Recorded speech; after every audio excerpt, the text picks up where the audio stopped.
네, 잠언 24장 12절 말씀을 먼저 한 절 같이 읽겠습니다. 12절 말씀입니다. 내가 말하기를 나는 그것을 알지 못하였노라 할지라도 마음을 저울질하시는 이가 어찌 통찰하지 못하시겠으며 내 영혼을 지키시는 이가 어찌 알지 못하시겠느냐. 그가 각 사람의 행위대로 보응하시리라. 아멘. 오늘 이 말씀 가운데 하나님의 은혜가 넘치는 하루, 복된 하루 되기를 간절히 기도하고 소망합니다. 우리 기도하는 마음으로 먼저 고백할까요? 하나님과 동행하겠습니다. 우리 옆 사람 축복하면서 하나님과 동행하십시오. 아멘. 하나님과 동행하는 날 되시길 간절히 기도하고 소망합니다. 오늘 특별히 기도하시면서 뉴스를 보니까 밀양 쪽에 또 산불이 또 크게 좀 난 것 같아요. 여러분들 나라를 위해서 좀 기도하실 수 있는 우리가 되길 간절히 소망합니다. 그래요. 잠언 24장 말씀을 보게 되는데요. 오늘 잠언 24장 말씀은 특별히 우리 인생, 사는 인생을 집으로 비유하는 말씀이 기록이 되어 있어요. 어떻게 하면 우리가 인생이라고 하는 그 집을 잘 지을 수 있을까? 후회 없는 인생의 집을 지어 나갈 수 있을까? 보람이 있는 인생을 지을 수 있을까? 그런 삶을 살 수 있을까? 그 내용이 좀 기록이 되어 있습니다. 그 방법에 대한 내용이 기록이 되어 있어요. 누구나 아마 그런 마음들을 갖고 계실 겁니다. 후회 없는 삶을 살고 싶은 마음들이 있으실 겁니다. 어떤 분들은 나는 충분히 살았습니다. 후회 없는 인생, 지금까지 산 것도 감사한데 앞으로 우리가 더 좋은 인생 살아봤자 뭐 하겠습니까? 그런 말들을 하시는 분들이 계십니다. 근데 그런 생각조차도 내려놓아야 됩니다. 왜냐하면 우리 인생이라고 하는 것이 나로 끝나는 것이 아니라 우리 또 자녀들도 있고요. 자녀 손들도 있습니다. 그 자녀들도 아름다운 인생, 하나님 앞에서 부끄럽지 않은 인생을 살기 위해서 우리가 여전히 기도해야 되거든요. 여전히 기도해야 되기 때문에 우리가 믿음의 선배로서 또 그들에게 좋은 인생은 이런 것이다 라는 것을 보여줘야 되거든요. 그런 의미에서 잠언 24장 말씀은 사실 1절부터 나와 있는 34절까지 말씀이 전체가 다 소중한 말씀이 되어야 됩니다. 지금 내가 살고 있는 인생의 집도 아름답게 짓고 또 아름답게 마무리를 해야 될 것이고요. 앞으로 우리가 살아나가야 될 인생, 그리고 우리의 자녀손들이 살아나가야 될 인생의 집까지도 아름답게 지어야 되기 때문에 굉장히 중요한 말씀이라고 할 수 있을 것 같습니다. 먼저 24장 말씀은 우리 인생의 집을 짓기 위해서 하지 말아야 될 것이 있다는 것을 경고해 주고 있는 말씀이 있어요. 1절 말씀 보면은요, 먼저 하지 말아야 될 것, 어떤 것을 하지 말아야 될까? 우리 1절 말씀도 같이 한번 읽어볼까요? 1절입니다. 너는 악인의 형통함을 부러워하지 말며 그와 함께 있으려고 하지도 말지어다. 전체 다 밑줄 그어도 될 것 같습니다. 우리가 살면서 가장 하지 말아야 될 것이 있다고 한다면 이 말씀이겠죠. 너는 악인의 형통함을 부러워하지 말아야 될 것이다. 악인이 형통하다라는 것입니다. 성경에는요, 이 말씀이 제법 많이 나옵니다. 악인이 형통한데 이 악인의 형통함을 부러워하지 말아야 된다라는 이야기를 하고 있는데 이 말씀이 많이 나와요. 왜 많이 나올까? 악인의 형통함을 뭐하기 때문에? 부러워하기 때문에. 부러워하는 사람이 많기 때문에. 믿는 자들 가운데도 그러면 안 된다라는 것을 알면서도 그 악인의 형통함을 보면서 야, 참 부럽다라고 말하는 사람들이 굉장히 많이 있다라는 거죠. 세상적인 상식은 그거잖아요. 권선징악이잖아요. 권선징악. 악인은 당연히 잘못되어야 되는데 현실은 의외로 그들이 잘 사는 모습들을 우리가 주변에서 많이 보게 됩니다. 그러면서 세상 사는 사람들은 그런 말을 합니다. 이게 뭐야? 이게 맞아? 라고 이야기를 하는데 더 나아가서 믿는 자들도 그 생각을 한다라는 거예요. 믿는 자들은 그 생각을 하면서 더 나아가요. 하나님이 과연 계시는 거 맞나? 하나님 역사하시는 거 맞나? 하나님이 나를 사랑하시는 거 맞나? 그런 의심까지도 한다라는 거지요. 근데 그런 의심하지 마십시오. 그들을 보면서 부러워도 하지 마십시오. 왜냐하면 우리가 믿는 자로서의 목적이 뭐냐라고 했을 때에 믿는 자들이 잘 사는 게 목적이 아니에요. 성경 말씀은 하나같이 하는 한 맥락으로서 중심되게 이야기하고 있는 것이 뭐냐면요, 우리 인생이 잘 먹고 잘 사는 것을 이야기하고 있지 않아요. 믿는 자들은 무엇을 바라봐야 되냐면 우리의 건강, 우리가 잘 풀리는 것이 목적이 아니라 하나님이 기뻐하시는가. 그게 제일 중요합니다. 그 삶을 보고 하나님이 기뻐하시는가. 악인이 형통하고 악인이 못되고 또 의인이 잘되고 의인이 못되고 그게 중요한 게 아니라 하나님이 우리의 삶을 보고 기뻐하시는가. 그게 제일 중요해요. 그러니까 악인의 모습을 보면서 야, 부럽다 그럴 필요 없어요. 그저 우리는 뭘 기도해야 되냐면 내 모습을 보시고 하나님이 기뻐하시는가. 이게 제일 중요합니다. 하나님과 손잡고 1대1로 걸어가면서 다른 사람을 보면서 우리가 흔들릴 이유도 없습니다. 그럴 시간도 없어요. 그저 하나님과 손잡으면서 내 삶을 하나님이 기뻐하시는가, 그게 제일 중요하다라고 하는 거죠. 그러니까 1절 말씀이 중요해요. 너는 악인의 형통함을 부러워하지 말아라. 다만 하나님을 만나보고 하나님을 바라보고 하나님 손 붙잡고 그 길만 곧 그대로 그냥 쭉 나가라. 그게 중요한 거죠. 왜 우리가 흔들리나? 비교하니까 그렇더라고요. 비교하니까. 나 자신으로 힘든 게 아니에요. 나 자신은 그냥 괜찮아요. 힘들면 힘든 대로, 즐거우면 즐거운 대로 괜찮아요. 근데 비교하게 되거든요. 왜 저 사람은 저렇게 잘 되지? 왜 내 인생은 이렇게 힘들지? 비교하니까 내 삶이 힘든 거예요. 그러니까 1절 말씀을 보면서 좀 기억하십시오. 악인의 형통함, 내가 미워하는 그 사람, 나를 속상해하게 하는 그 사람을 바라보면서 정말 부럽다. 왜 나는 이런가? 그런 생각 갖지 마시고 온전히 내 시선을 하나님에게 집중하시는 우리 모두가 되기를 축원합니다. 중요합니다. 하지 말아야 될 것에 대해서 1절 말씀 우리에게 이야기해주고 있어요. 그러면 우리가 정말 해야 되는 것이 무엇인가? 3절과 4절 말씀이 그 내용입니다. 하지 말아야 될 것이 1절이라고 한다면 해야 될 것, 무엇을 해야 되는지 3절, 4절 말씀 같이 한번 읽어볼까요? 3절입니다. 집은 지혜로 말미암아 건축되고 명철로 말미암아 견고하게 되며 또 방들은 지식으로 말미암아 각종 귀하고 아름다운 보배로 채우게 되느니라. 인생의 집을 지어야 되는 말씀이 3절 말씀인데 세 가지를 나와요. 세 가지가 나와요.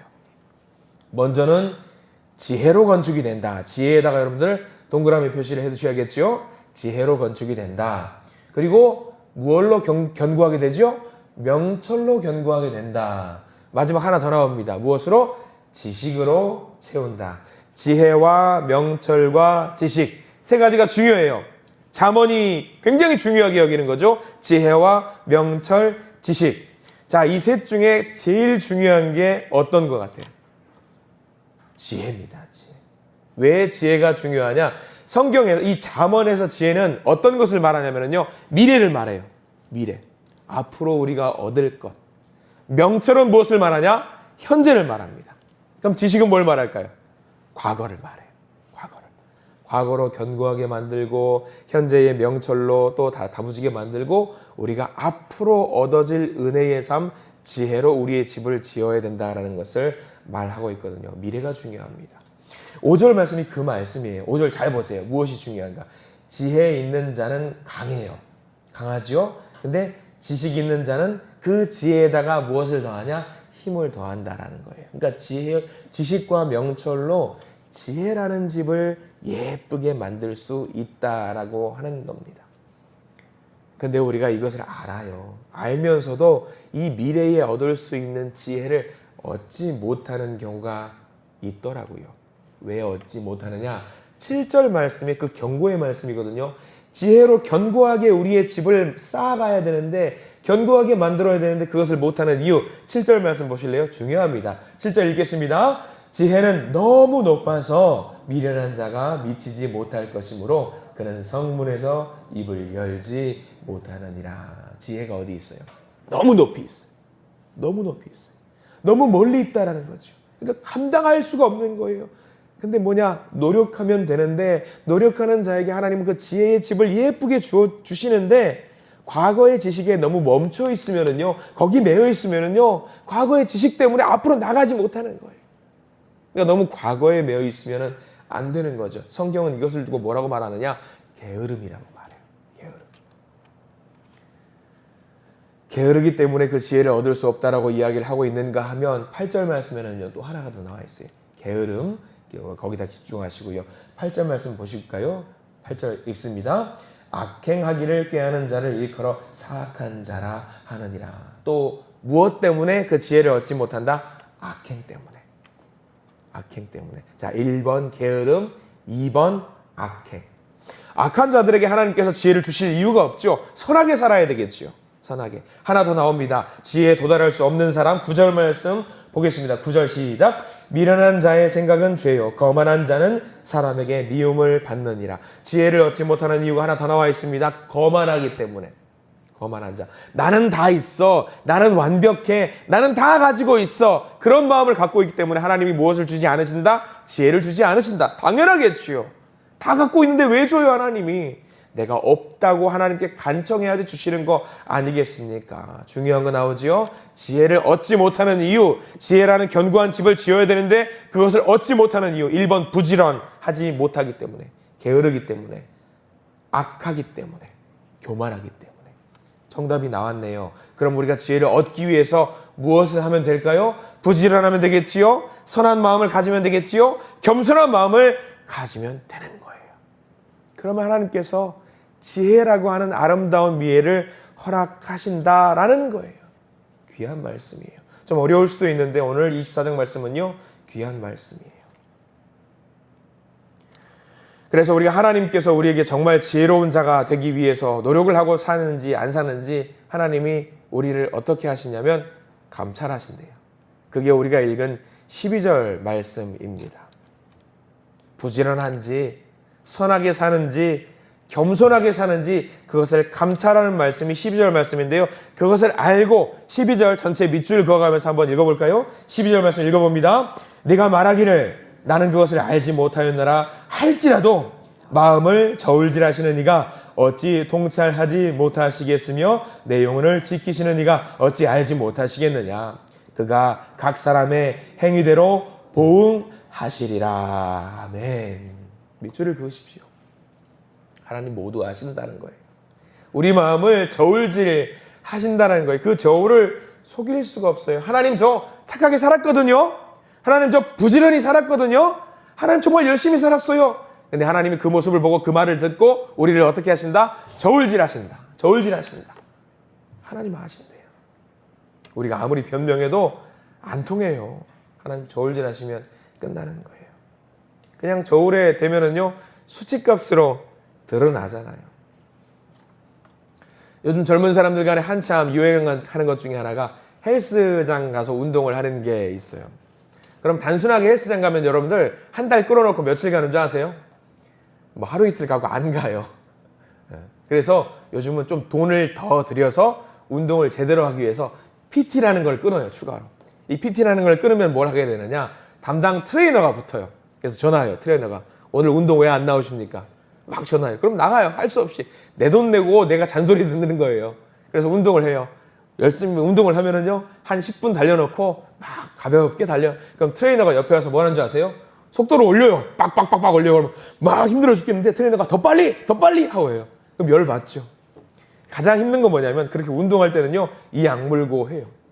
그 트레이너가 뭐까지 하냐면 식단 관리까지 해요. 이게 어떻게 하느냐? 저녁에 밥 먹는 시간에 영상 전화를 걸어요. 회원님 지금 뭐 드시는지 보여주세요. 딱 보여줘요. 그거 드시지 마세요. 이거 드시지 마세요. 잔소리를 해요. 굉장히 잔소리를 해요. 내 돈 내고 잔소리를 들어요. 그 트레이너가. 이 트레이너가 잘 먹었는지 잘 못 먹었는지 언제 알 수 있냐면 이 운동을 하는 그 회원이 헬스장에서 어디 올라가죠? 체중계 위에 올라가요.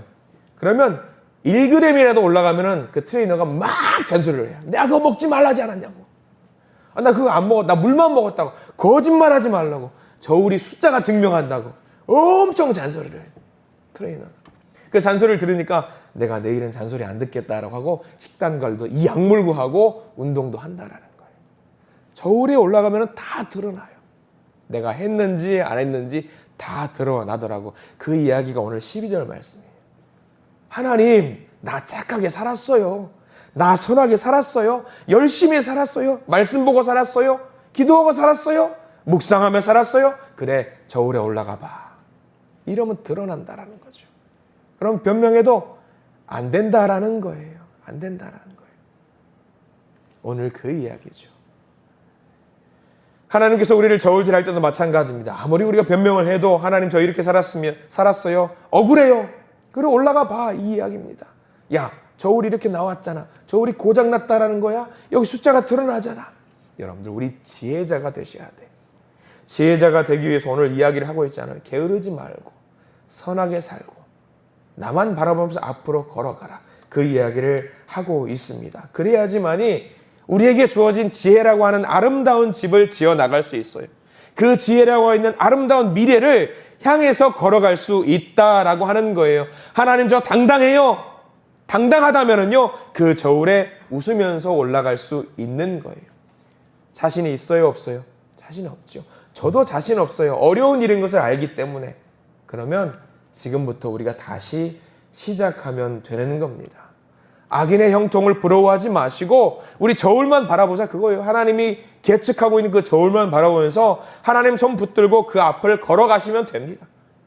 그때에 하나님은 우리에게 그 지혜라고 하는 견고한 집을, 지식을 더해서 명철을 더해서 아름답게 우리에게 허락하실 줄 믿습니다. 이 잠언 24장 말씀을 쭉 한번 반드시 묵상해 보시고 진정한 지혜자가 되셔서 그 아름다운 집을 당당하게 지어서 하나님께 자랑하시는 믿음의 성도님들이 되시기를 간절히 축원합니다. 기도하겠습니다. 주님 감사합니다. 우리가 악인의 형통을 부러워하지 않게 해 주시옵소서. 그 악인의 모습을 바라보면서 분노하지도 않게 해주시고 다른 사람으로 인해서 휘청거리지도 않게 해주시고 다른 사람을 바라보면서 나의 에너지를 낭비하는 일이 없도록 도와주시옵소서. 그저 내가 하나님 앞에서 나의 인생을 건져주세요, 나를 도와주세요 하면서 하나님만 바라보는 우리가 될 수 있도록 인도하여 주시옵소서. 말씀 보면 묵상합니다. 지식을 주시고 명철을 주시고 이 지식과 명철과 더불어서 견고한 마음으로 하나님 주신 그 지혜자의 삶을 살 수 있는 우리가 되도록 도와주시옵소서. 오늘 하루 살아갈 때에 저울을 들고 우리 앞에 서 계시는 하나님 앞에 당당할 수 있도록 저희들 인도해 주시고 하나님께 칭찬받는 우리가 될 수 있도록 오늘 하루의 삶을 주님 인도하여 주시옵소서. 예수 그리스도 이름으로 간절히 기도드립니다. 아멘.